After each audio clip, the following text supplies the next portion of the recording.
டாஸ்மாகை படிப்படியாக குறைப்போம்னு சொன்னாங்க. இப்போ படிப்படியாக டாஸ்மாகோட எண்ணிக்கையை கூட்டிகிட்டு இருக்கிறான். ஆனால் திட்டம் போடுகிறார்கள். எதற்காக திட்டம் போடுகிறான்னு சொன்னால், இந்த பொங்கலுக்கு எத்தனை கோடி ரூபாய்க்கு டாஸ்மாக் விற்கணும், அல்லது அடுத்த தீபாவளிக்கு எத்தனாயிரம் கோடி ரூபாய்க்கு விற்கணும். போன தீபாவளிக்கு 500 கோடி ரூபாய்க்கு விற்றால் இப்பொழுது 800 கோடி ரூபாய்க்கு விற்கணும். இல்லைன்னா அதிகாரிகள்லாம் சஸ்பெண்ட். இந்த மாதிரி தான் திட்டம் போடுகிறார்கள் தவிர மக்களுக்காக எந்த மாதிரி திட்டம் போடல. அந்த அளவுக்கு ஒரு மோசமான ஒரு ஆட்சி. இந்த வீடியோவில் பார்த்துருக்க மின் கட்டணம் உயர்வு. நம்ம இப்போ கோபி காளிதாச பேச விட்டால் இப்போ ஒரு மணி நேரம் பேசுவார். அவருக்கு டைம் கொடுக்கல. வேண்டாம்ல, அந்த பழனிசாமி போன்றவர்கள் இங்கே எல்லோருமே மேடையில் இன்னும் பேசக்கூடிய ரொம்ப இருந்தால் கூட காலத்தின் அருமையில் அமைந்திருக்கிறார்கள். ஆட்சிக்கு வந்த உடனே சொத்து வரியை கூட்ட மாட்டோம் என்று சொன்னார்கள். மின் வட்டண வரியை கூட்ட மாட்டோம் என்று சொன்னார்கள். ஆனால் அன்னைக்கு சொன்ன போராட்டம் நடத்தினாங்க. மின்சார கட்டண பில்லை பார்த்தாலே சாக்கு அடிக்கிறது, தொட்டாலே சாக்கு அடிக்கிறது அப்படின்றாங்க. ஆனால் இன்னைக்கு எப்படி பார்த்தீங்கன்னா, அந்த பில்லை பார்த்தாலே நமக்கு சாக்கு அடிக்கும். முந்தி தொட்டாதான் சாக்கு அடிக்க அவங்க போராட்டம் நடத்தினாங்க.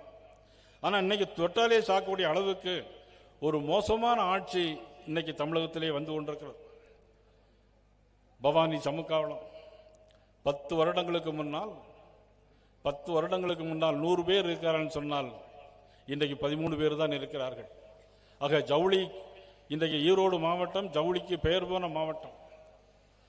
பவானி சமுக்காளம் உலகத்திலே மிகச்சிறந்த சமுக்காளம். நமது பாரத பிரதமர் நரேந்திர மோடி அவர்கள் புவிசார் குறியீடு வாங்கி கொடுத்தார்கள். ஆனால் நெய்கிற நெசவாளர்களுக்கு இந்த அரசாங்கத்தால் கூலி உயர்வு கொடுக்க முடியவில்லை. சோமனூர், அன்னூர், திருப்பூர், திருநெல்வேலி மாவட்டம் சங்கரங்கோயில் பகுதியில் நெசவாளர்கள் மிகவும் கஷ்டப்படுகிறார்கள். அதிலும் குறிப்பாக விசைத்தறி நெசவாளர்கள் மிக மிக கஷ்டப்படுகிறார்கள். இந்த வீடியோவில் பார்த்தீங்க, அங்கே கழிவு நீர் சாக்கடை எப்படியெல்லாம் போகிறது என்று. 2023ஆம் ஆண்டு ஒரு அறிவிப்பு, இந்தியாவிலே ஈரோடு மாவட்டத்தில் தான் அதிகமான சாயப்பட்டறை கழிவுகள் எல்லாம் போகிறது என்று. காலிங்கராயன் கால்வாய் உங்களுக்கு தெரியும். காலிங்கராயன் கால்வாயில் மட்டும் தினசரி 5.5 மில்லியன் அளவுக்கு கழிவு அங்கே போய் சேர்கிறது. அதாவது 55 லிட்டர் கழிவு நமது காலிங்கராயனிலே போய் சேர்கிறது. இது மக்களுக்கு புற்றுநோய் மற்றும் தேவையில்லாத நோய்கள் எல்லாம் இன்னைக்கு புதியதாக வருகிறது என்று சொன்னால் அது கழிவு பிரச்சனை மட்டும்தான். ஒரு காலத்தில் மஞ்சள் நகரம் என்று சொன்னால் அது ஈரோடு மாவட்டம். இப்பொழுது அது புற்றுநோய் நகரமாக மாறி இருக்கிறது. அவ்வளவு மோசமான இன்னைக்கு ஒரு சூழ்ந்திருக்கிறது.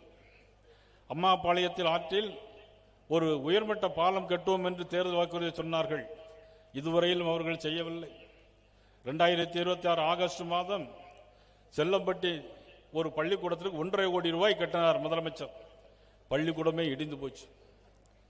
ஆக இன்னைக்கு ஒரு சுவர் இடிந்து எங்களுடைய மாவட்டத்தில் ஒரு சிறுவன் இறந்து போனான்.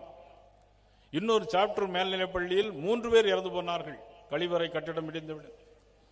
ஆனால் கல்வியிலே சிறந்த தமிழ்நாடு, கம்பன் சிறந்த தமிழ்நாடு என்று இன்னைக்கு அவர்கள் மார்தட்டி பொய்யான தகவல்களை பரப்பி வந்து கொண்டிருக்கிறார்கள். ஏப்ரல் 22ஆம் தேதி ஒரு மருத்துவ அதிகாரி தொடர்ந்து பாலியல் செய்து கொண்டிருக்கிறார் இதே மாவட்டத்தில். ஏப்ரல் 22ஆம் தேதி ஒரு மெடிக்கல் ஆபீசர், அவருடைய பெயரை சொல்ல விரும்பவில்லை. அதே மாதிரி அதே மாதத்தில் ஒரு காவல்துறை ஆய்வாளர், கூடுதல் காவல்துறை கண்காணிப்பாளர், ஒரு பெண் காவலரை, ஆக 2 பேரும் சேர்ந்து பாலியல் வன்கொடுமை கிடைச்சிருக்கிறார்கள். இப்படி காவல்துறையே வேலியே பெயரை மொய்ந்தார் போல ஒரு காவல்துறை அதிகாரிகளே இந்த மாதிரி பண்ணால் அது நாடு எங்கு போய் முடியும்? ஆனால் அது காரணம் முதலமைச்சர் நமது மதிப்புக்குரிய ஸ்டாலின் அவர்கள் காவல்துறையை கையிலே வைத்திருக்கிறார். சட்டம் ஒழுங்கு பராமரிப்பில்லை. பாலியல் வன்கொடுமைகள் எங்கு பார்த்தாலும், பள்ளிக்கூட வாசலில் எங்கு பார்த்தாலும் கஞ்சா போதைப் பொருட்கள், பெத்தமைடின் போன்ற போதைப் பொருட்கள். அந்த போதையை போட்டுக்கிட்டு என்ன பண்றாங்கன்னா பெண்களை பாலியல் வன்கொடுமைக்கு தூண்டுகிறது. இவ்வளவு ஒரு மோசமான ஆட்சி நம்ம தமிழகத்திலே நடைபெற்று வந்து கொண்டிருக்கிறது. ஒரு டிஜிபி கூட அவர்களால் போட முடியவில்லை. அண்ணன் இபிஎஸ் அவர்கள் 4 ஆண்டு காலம் அற்புதமான ஆட்சி செய்தார்கள்.